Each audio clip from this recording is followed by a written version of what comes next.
Hey everyone, welcome back to the Junta with Scott Radigan. I'm Scott Radigan, and I'm excited today because we have Uli Iserloh. Now, we've had him on the podcast before, but I brought him back because he has a really powerful message after spending more than a month in the ICU, what he did with his business, how he made that kind of work without him.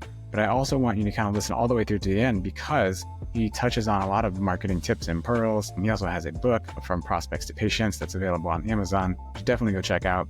And then do me a favor, if you like this kind of stuff and you like the show and you want to support it, easiest thing to do is just hit subscribe or follow on your favorite podcast platform or on YouTube. And without further ado, let's get to Uli, who I always learn something when I talk to him.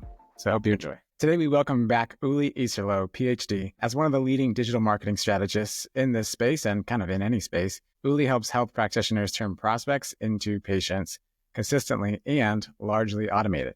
On today's episode, we're going to talk about a recent health scare that kept him in the ICU for nearly a month, 25 days. And during that time, what did he already have in place that kept his business afloat during that time? Powerful lessons that will help you create a more resilient practice if, say, anything happened to you or you just want to take a break. Hey, welcome, Uli. Yeah, welcome on the show, and super excited to really dive in. Obviously, we all ascribe to the saying, if you have health, you have everything. If you don't have health, then nothing else matters. While we all know, okay, this is true in general. When it hits home, when you're the one that ends up, as you said, I was in the ICU for 25 days a few months back. And that's a true stress test for your practice, for your business, to see whether that business is ready to run without you. And obviously that has implications. As you said, obviously it gives you the time and location freedom if you ever wanted to step away and have different work-life balance. But it also comes back in the context of practice resilience. Do you have things in place that you truly operate as a business versus more of a hobby where it really depends on you showing up each and every day? Yeah, and I'm sure that people have to kind of understand that there are levels, because I can kind of hear the questions from some of our providers, like, if I'm out for a month, like, how it's just me. So what do you even mean until I can hire somebody else to actually see patients? And so before we get to that level of hiring somebody else to do the delivery of, in this case, healthcare, I know you talk a lot about automations. And so what could it be that, while maybe not like direct patient care, that a person with one, maybe two providers in their practice could set up in place now that would help them not everything go in the tank if they had to step away, or if they don't have to step away or don't have a health scare, how can they make it a little more easy to run their practice as a business? Yeah. So what happened to me, just to tell the story in chronological order. Sure. One day you're fine. The next day, you find yourself in the emergency room with pneumonia. I thought, like, I have a viral infection. I'm coughing a little bit. And then little did I know what was going on. So I'm in the ER, and next day they put me on a ventilator for 3 or 4 days. So it was like really going down very rapidly. And then from there, with all the fluid in the lungs, my heart wasn't really happy. Tachycardia, AFib, etc. So now they're worrying about a heart attack. And then, in the end, what the resolution was is that I had open heart surgery.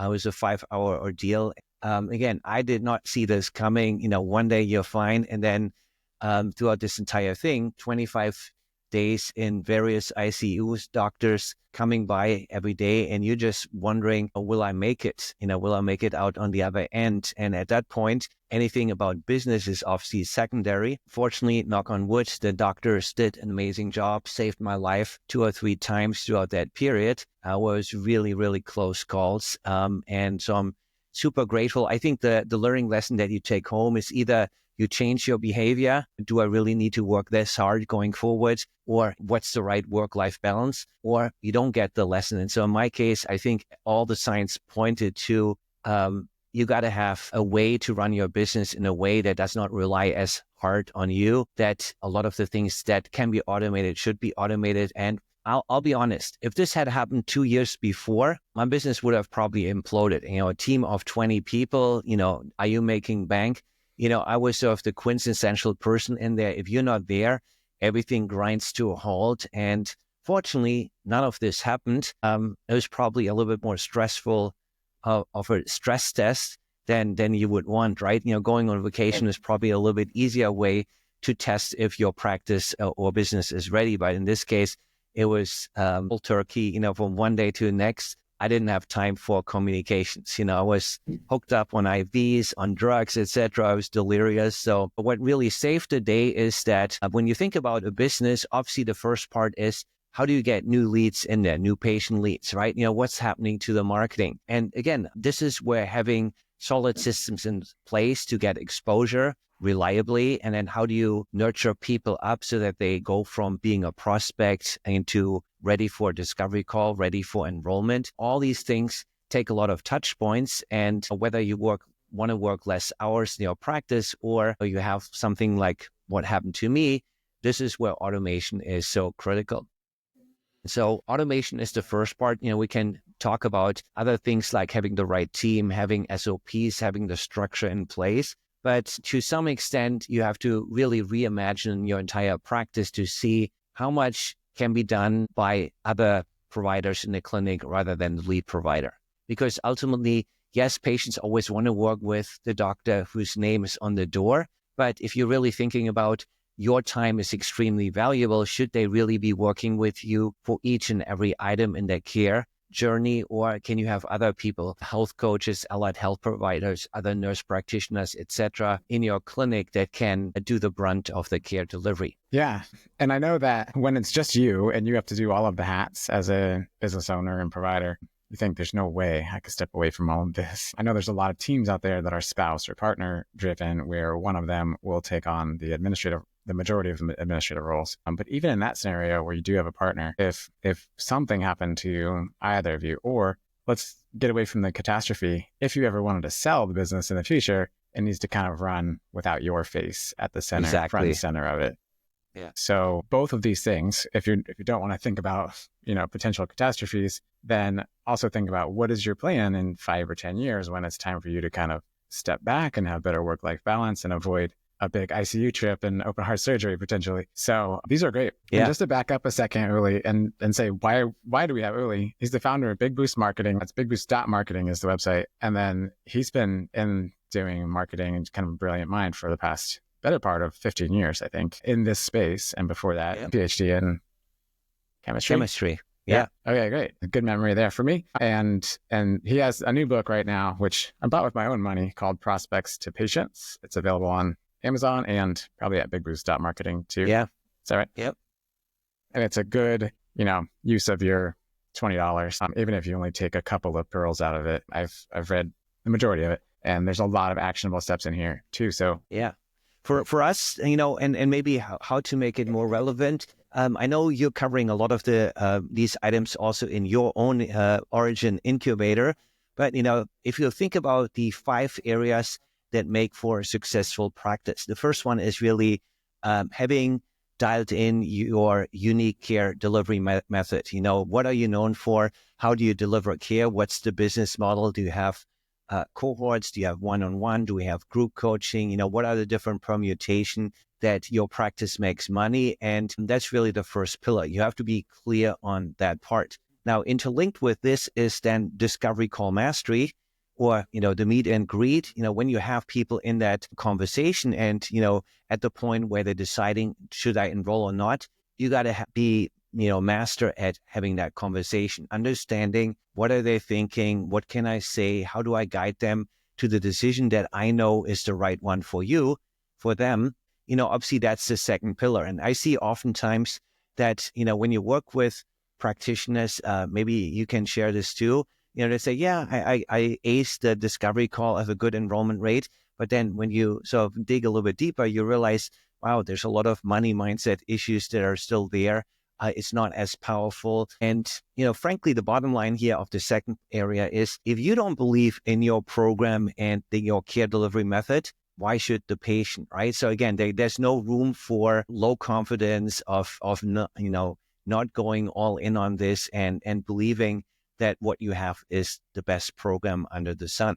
So that's part 2. And then obviously the next part is, well, for people to be properly pre-educated, they need to have gone through some educational process. And this is where we favor evergreen webinars, email marketing, SMS marketing, all that stuff. What do you do on social media? But, ultimately, if you don't have a reliable way to turn prospects into patients, and that's obviously where the title of the book came from, then it probably doesn't make a lot of sense to put gasoline in the tank, aka invest in social media or paid ads, etc. I would tell people don't run paid ads unless you have a way to actually turn that ad spend into patients, right? If you're not sure you have a process behind the scene in place that works on autopilot 24/7, then probably better to spend the money on building the system to educate people than spending it on building up your Instagram or spending money on ads, spending money on SEO, etc.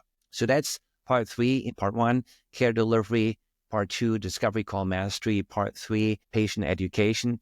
And then the last 2 areas that we normally focus on for successful practice is really systems and automation. So again, especially as a solo practitioner, what are some of the things that happen each and every day, each and every week that technology could handle way better? So, part of it is having an EMR, having, booking system for discovery calls or paid appointments. These are things that a modern, digitally smart modern practice should have in place. And there's a lot of other things, phone tree. If people call your office, how can you relieve your front desk from having to answer each and every call? How can you have a phone tree where it's like press 1 if you're a new patient looking to schedule a discovery call, press 2 if you're an existing client looking to schedule a follow-up appointment, right? This technology can handle all of this. And now with AI, it's even more insane of what's possible in terms of answering phones, handling phone calls, etc. But this is the sort of like key area to automate and have systems in place. So, you can rely less on staff. You can make it work if you're a solo practitioner. But even if you have staff, your staff could now do more meaningful things rather than the mundane. Software can do so much faster, cheaper, and in a more streamlined fashion. Yeah, even within that, it's nice to have phone trees, but maybe your EMR also has existing patients able to schedule on their own without contacting your front desk. So they have more time to do other tasks as well. And I know you get into that too. Another thing could be SOAP node charting that, in today's world, why wouldn't you use an AI SOAP node taker that listens into your conversation on Zoom and then at the end of the conversation presents you with the finished SOAP notes? You just review it, make some tweaks, put it into the EMR notes, and you're done. These are all examples of what it means to run a digitally smart practice and move more things to the software side than relying on human manpower. Yeah, I know some people get overwhelmed with this because, while great providers, right? And they spend all their time getting up to where they want to be clinically. I know at Functional Lawyer and at Incubator, where a lot of people, from a mindset standpoint anyways, feel like, oh, I'm not a business person. I have no idea what I'm doing, when it's all learnable. But for somebody with that kind of a mindset coming into like tech and automation, how do you kind of address that? Yeah, it's totally understandable. Obviously it wasn't covered in medical school or whatever training you went through. And I think that's downright criminal. So again, oftentimes the reason why providers take on more and more credentials is because they feel, I can't serve patients the right way, when what they really need is just some working systems. And they would realize like what I already have amassed in terms of clinical knowledge is more than enough. So fortunately, technology is becoming much more powerful, while at the same time, the cost is going down. So just as an example, probably 4 years ago, it would require 6 to 8 systems to run what I think is the basics of an online practice. You need an online scheduler. So that used to be Calendly, Acuity Scheduler. I know Squarespace had a scheduler. So you would have to pay $20, $30 a month for that. Then the next thing is, okay, now I need an email list. So people went with MailChimp, ActiveCampaign, something like this. Okay, there goes another $50 to $100 a month. Then you needed a lead magnet and you need landing pages. So it's probably something like ClickFunnels or another landing page builder. So there goes another $97. And then probably if you had a quiz, you certainly needed your EMR. So, before you know it, you have 6 to 8 systems. And technically, it's freaking overwhelming. It's like you need a full-time tech person to just have everything duct taped together because it wasn't meant to work together, right? And so it was very frustrating for us as a marketing agency too, you just build somebody a system like this was really, really expensive. It took months just because it's like 6 different systems and you never knew if something was broken. I think you spent more time fixing things than things actually working out. And so about 4 years ago came out a new platform known as Go High Level. And we decided to say, wow, this is the all-in-one Swiss Army knife. It's HIPAA compliant. It does all the things that you need for a thriving practice. And so we built on top an operating system for integrative and functional medicine practitioners. So, there's a basic software, just like WordPress, that does pretty much everything that you wanted to do. But that in of itself is light years away from what we built, what needs to happen. So we invested the time and a couple $100,000 to build essentially the marketing system for integrative and functional medicine practices. And, it's really critical, especially for those that are solo practitioners. So we built landing pages, we built lead magnets, email sequences, SMS marketing. The first thing that we help people really with is an automated webinar on the front end, turning into a discovery call funnel so that people can come from social media into your webinar, understand what you do, and then book a discovery call and enroll into care. And so that's the most basic set of funnels strung together like Lego building blocks. And we decided, okay, practitioners are super busy. Let's write all the copy for them, done for them. And all they have to do is review the copy and then tweak it. So, instead of spending 99% of your time on building things, you spend essentially 1 to 5% of that time just reviewing what we built. And that's been proven the formula to get people launched within like 60 to 90 days to have everything in one place. And incidentally, a lot of the office manager that switched into the system, and by now we've probably migrated over 180 people into our system, every single person says, oh my God, this is so much easier to learn. I think, you don't realize, on the one hand, not only did you go from like $500 a month in software expenses to something around 200, so you save hundreds of dollars each month, but at the same time, you're not having to master 6 different systems. Now it's just your EMR and what we call the marketing EMR. So it's like people know where to click, where things are, everything is super organized. And just like a regular EMR, you don't have to use all the features, but it does everything that you want, from social media management, having a patient pipeline, having a contact page where you see all the information about the lead, ability to book discovery calls, the ability to host online courses, membership areas, etc. So we've totally tricked this out.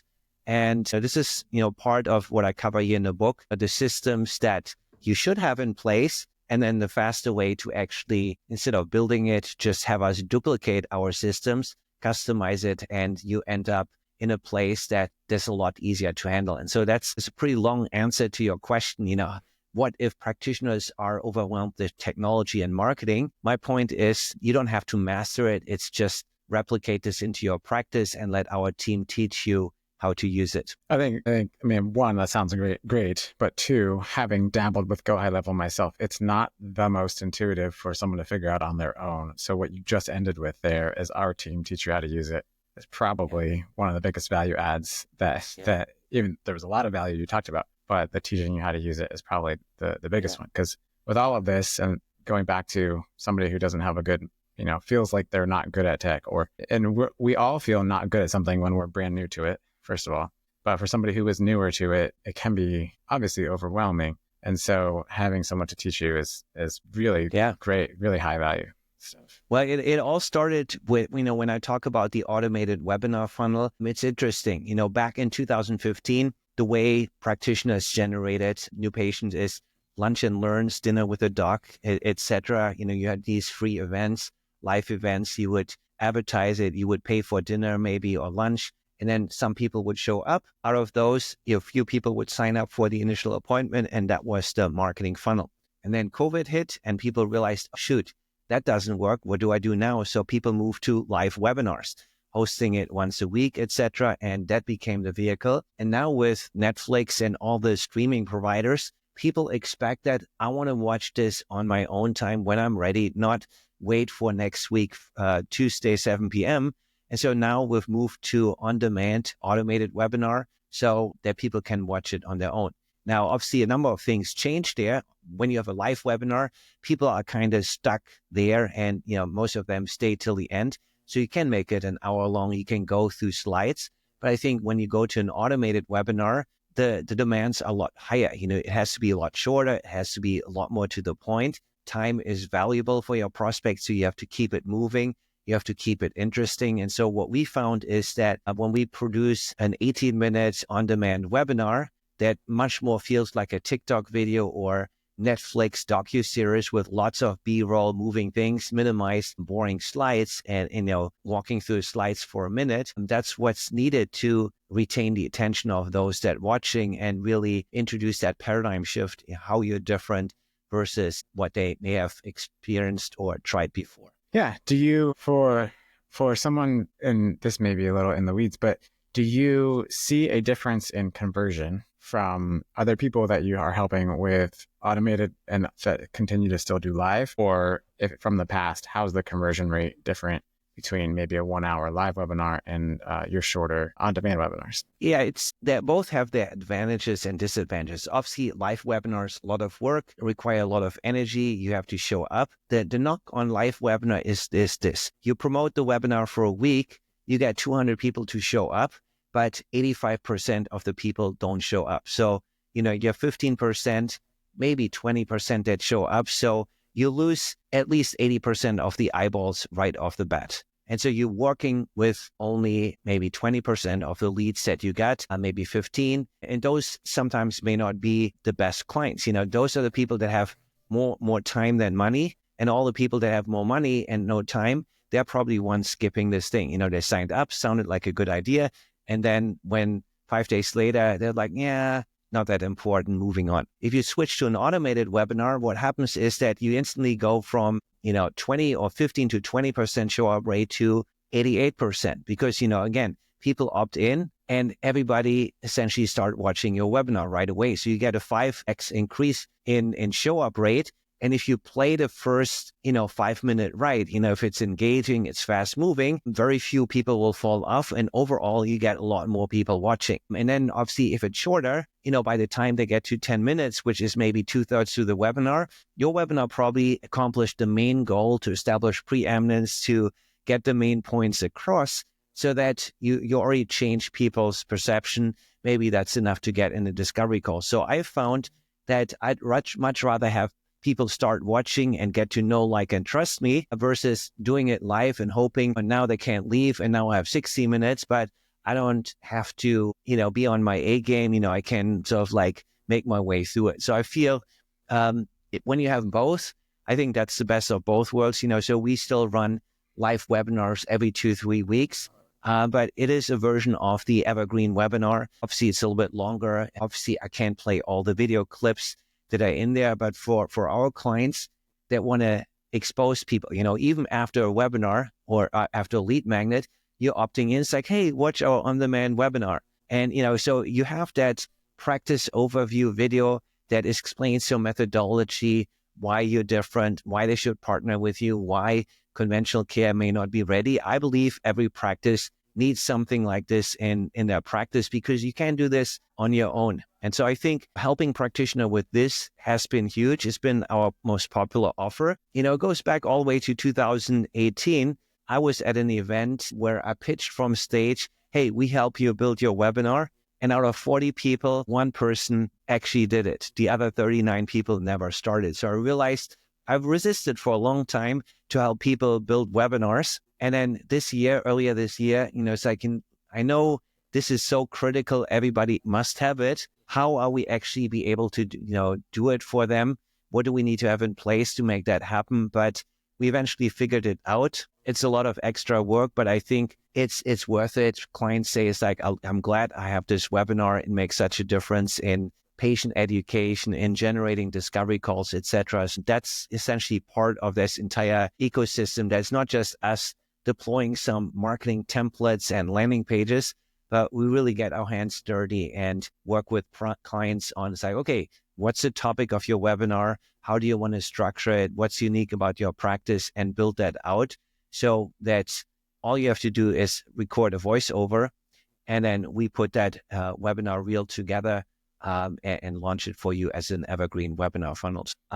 For those of you listening and that want to sort of get a glimpse at what that could look like, I'm sure Scott can put a link in the show notes for some examples to give you inspiration, so you can maybe pull it off on your own. Or if you love to chat with our team about building something like this, we're always happy to jump on a call. Yeah, absolutely. I'll get with Uli after we're done here and get a couple of demo pages and put it in our show notes, and I'll add that description in the intro and outro of this video. Thank you for that, Uli. I mean, that sounds like what you're doing is a lot of identifying a problem for either your prospects or your current clients and then solving it for them. Yeah. In a way that makes sense. Hey, and I find the analogy to health practitioners is, you start out, okay, let me solve this one problem for this patient. And then you realize, this patient has this problem too. Okay, let me fix this too. And before you know it, you're like fixing 10, 15 problems. You almost get involved in their life. Can I find you a nanny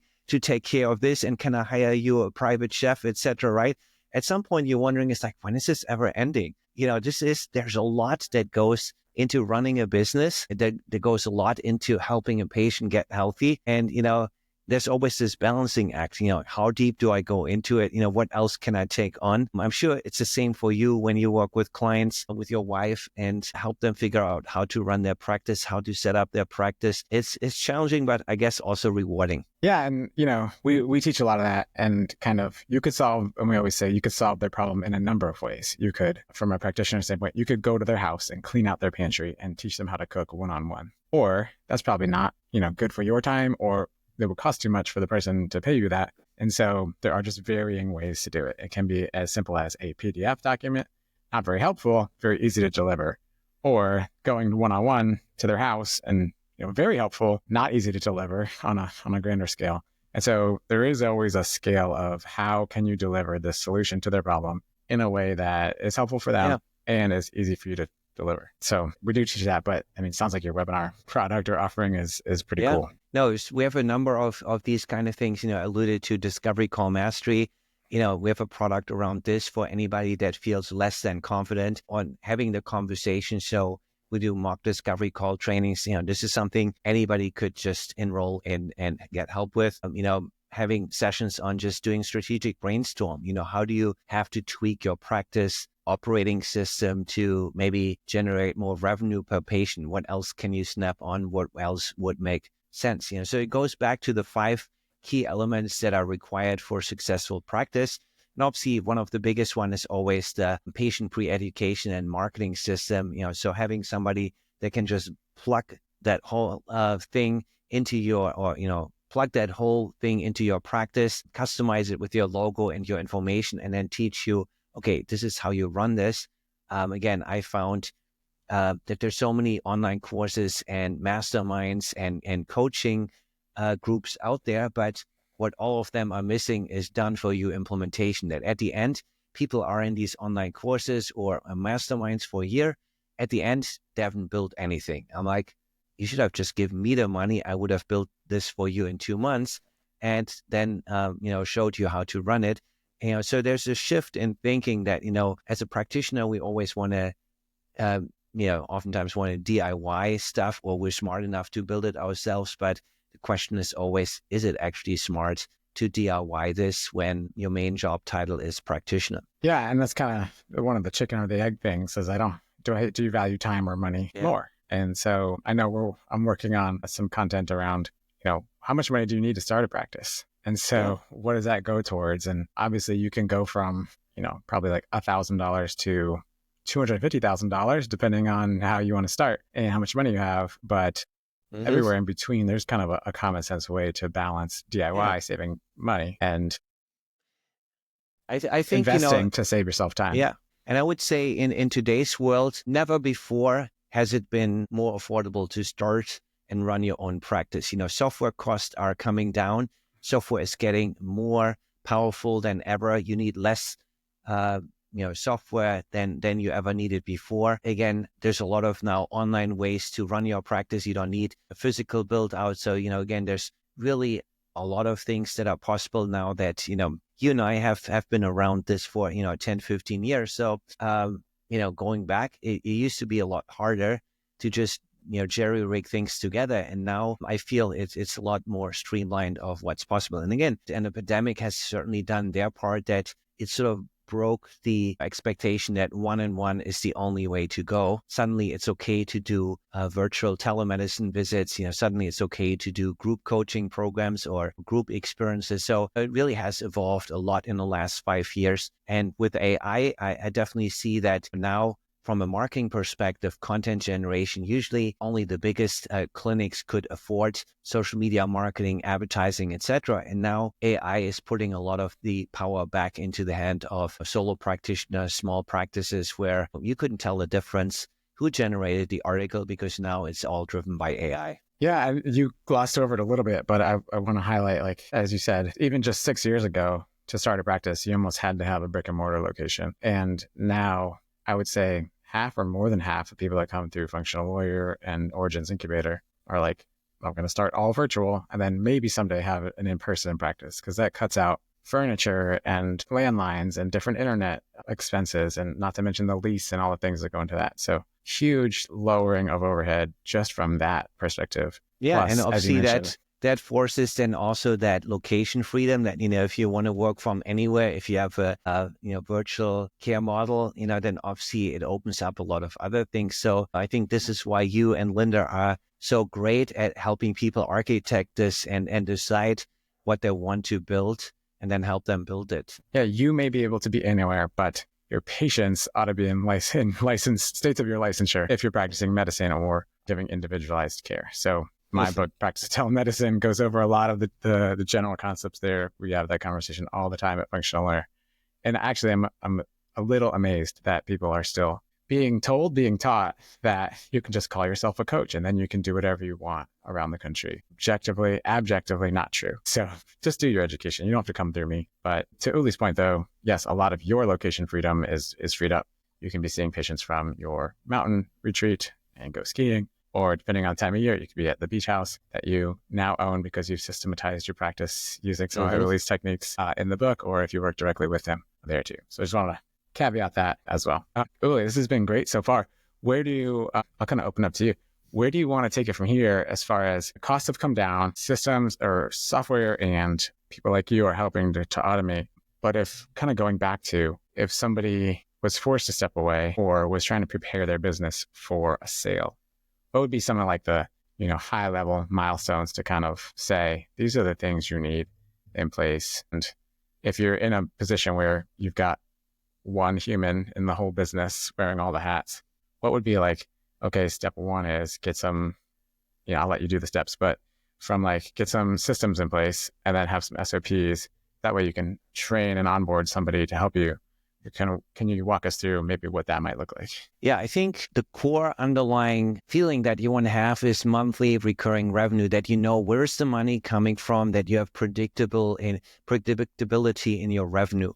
And so that is in part having a system of like, okay, here's the people that need my help. How do they get nurtured? How do they come into the system? So having pre-education systems in place. But married to that is really also, what is it that people want to buy or invest in when they are on a discovery call? So ultimately, it doesn't really matter what you want to sell. What matters is what do they want to invest in? So that speaks then really to the manner in which you deliver care. Do they want one-on-one, or are they okay with a group setting? Could you bundle things together where you have done with you group coaching course experience where, you can step out of the one-on-one role and you could have a health coach run this system. So just thinking about wherever you are right now, you may be still wearing all the hats, but at least having a vision of, well, if I had to get myself out of the business, what is it that needs to be replaced, and having really that initial assessment. And then obviously walking back from that, figuring out, okay, in what order do I do it? So it's okay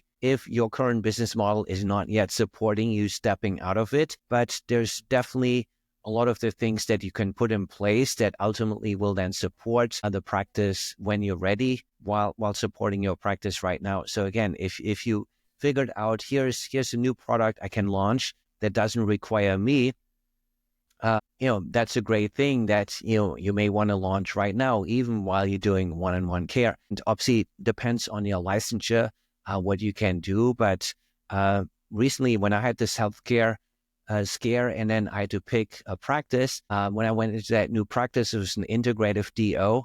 And I was amazed at, how efficient they were, that, the first visit wasn't even with the provider. It was with the PA that did the medical history and did everything. And so again, this is where the main provider worked themselves out of that meeting. And then you get into, had all the lab tests done. So that's happening. They got you set up. Then in between, they had IV sessions and PMF and all these other things, supplements. So they already started monetizing that relationship and obviously started me on care. And then 3 or 4 weeks in, that was the first meeting with the provider. So again, you kind of, rather than having to do anything by yourself, that was the first meeting where, the provider time was required. I'm sure could have been an associate too. And, at that point, he would have worked himself out of that job as well. So again, if you are there and you don't have an associate, well, for now, you're taking that first follow-up appointment, but down the, would be somebody else doing this. And so then really figuring out how can that practice run without you? What's the cadence? What's the expectation? So, I have to give kudos to that clinic. They were doing pretty much everything right, including their marketing that, when I had to make a decision, do I work with them? I went to their website. The guy had written 3 books, pictures with Suzanne Somers about BHRT. He had a 60-minute YouTube video where he explained what they do in their practice and why it's so powerful and why they're pioneers in this area. So again, I was like mentally checking the boxes. This guy does everything to influence my decision to see him as the expert that he is, without him to having to send a million emails, etc. So, obviously the website was a big part of it. Having that explainer video was a big part. Seeing him as an expert was important. So it's like all these little things that come together, and doesn't mean you have to have all of them all at once, but obviously the more of these elements you string together, the more powerful the entire ensemble becomes, because everything reinforces each other. Yeah, I mean, that's amazing. It must be hard for you as a marketer to kind of go to any business and not just evaluate what they're doing from a meta analysis level. Screenshots of the posters on the wall, because some of it was like quite polarizing. There was like a sign, "How healthy are you really, Mark?" And then it was like all about the testing, and it was like cancer screening, genetic screening, all the other things. And they get you to question, well, how healthy am I really? And they started sowing that seed of a doubt that, well, maybe I don't know everything about my condition, and maybe I need them to help me figure out what's missing in it. So it's like little touches that really get patients involved, that they realize, well, maybe I don't know everything. Maybe you need to get lab testing to do this.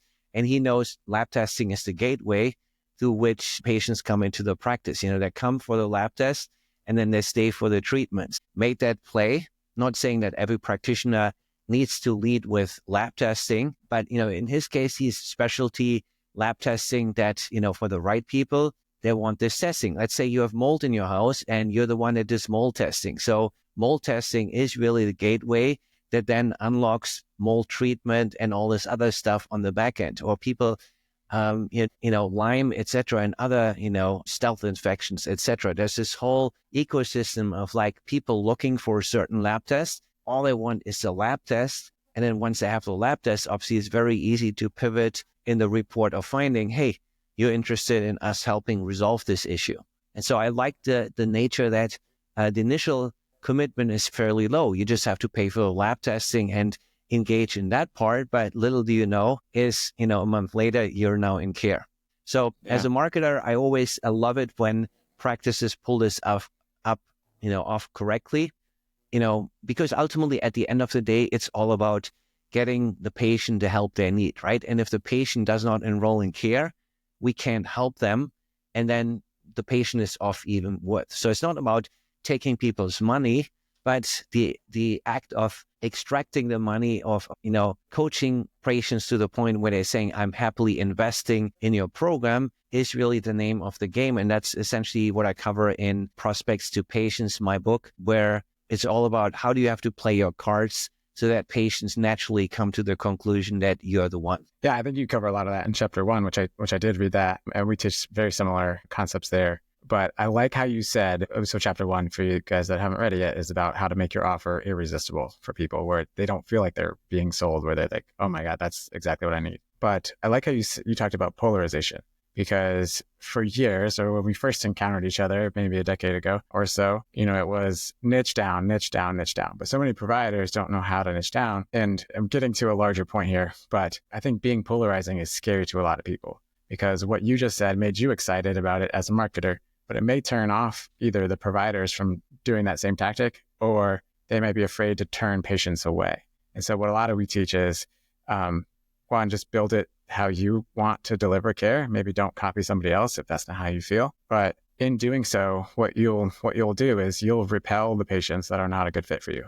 And that's okay, because it'll also attract more people that are in your style. So throughout your webinar and your explainer video and all of your touch points with people, being true to yourself will push away the people that are not aligned with you, and it will attract people that are aligned with you. And so I like that polarization part, but I can kind of like feel people cringing when you kind of described what it said. So if that's not a fit for you, just leave it, toss it away and do what makes more sense for you. Yeah. I think what Uli's getting at there, tell me if I'm wrong, is kind of like identifying frustrations or pain points for people kind of generally.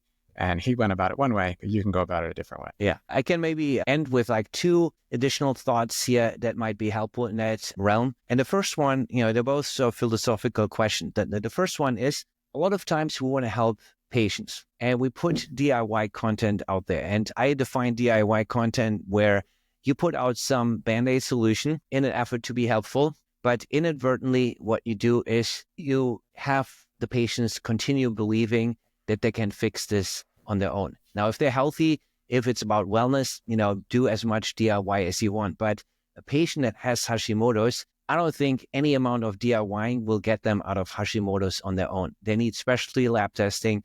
They need supplements. They need your help.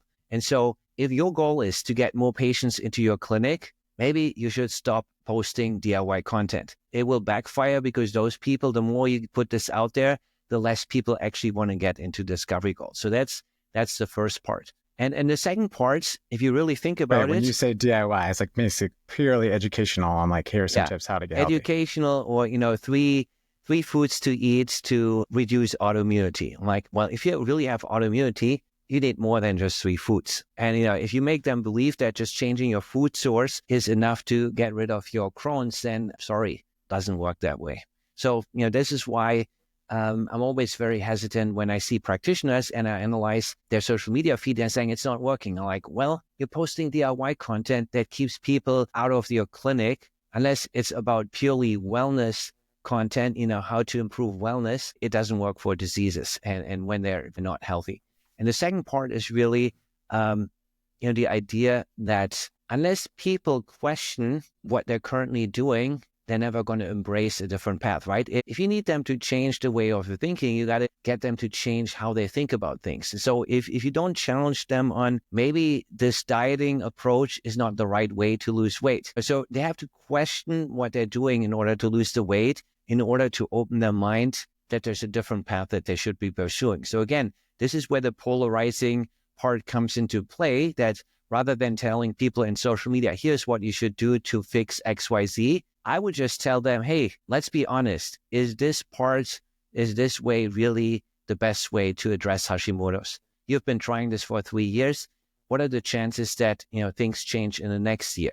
Probably 0. So I think unless people decide on social media that they want to change ways, that they want to go about the problem a different way, they're never going to sign up for a discovery call and they never initiate care. So a principal part of marketing is really this Socratic method of like getting them to question the status quo. Because if they don't question the conventional approach, what are the chances that they sign up for integrative or functional medicine care? Probably 0, right? So I think these are sort of 2 points when it comes to social media marketing or marketing in general, that too much DIYing information is probably bad. And unless you get people to question the status quo, that's probably bad too. So I hope this is helpful, as sort of like something to mull over and maybe review in your social media. Again, as I mentioned before, our team is always happy to, sit down with practitioners and go over their marketing and just point out where things don't line up properly in these 5 areas of practice success. But that's our gift to the community. Yeah. And the book, and I don't know what the price is now, but it's probably less than $20 on Amazon. It's called Prospects to Patients. And if you just take 2 or 3 things from that, it's probably worth the $20 for you. And then there's lots of info on how, if you want, to work with Uli there at Well. Again, Uli Iserloh, PhD, founder of Big Boost Marketing. Thanks for being here. Thanks for having me. Really enjoyed it. Yeah, me too. Thanks again to Uli. Guys, this episode is brought to you by Origins Incubator. It's the only physician-led program that helps build you up from clinical, legal, and practice management, along with mindset. Some of the mindset we talked about in today's episode, we cover in Incubator as far as challenging people's limiting beliefs, challenging the status quo, all of that, and challenging yours as well. So if you are stuck in a rut, or you are kind of struggling to build your practice, or you're brand new and you want to make sure you don't spend 3 to 5 years learning all the lessons the hard way, check us out at originsincubator.com, where we can help you build, scale, and grow your practice much faster than you might be able to do it on your own. It's led by my lovely wife, Linda Mattioli, and she's a DO. And then Cheryl Burdett, who's a naturopath who's been speaking on international stages for the past 20 years. Then yours truly is there as well. You owe it to yourself to check out our latest webinar. We run 2 cohorts a year in April and September. So hopefully that makes sense for you guys at Origins Incubator. And if you like the show, let us know in the comments on YouTube, or just hit follow and subscribe. Great way to say thank you. All right. Have a great one, and we'll see you in the next show.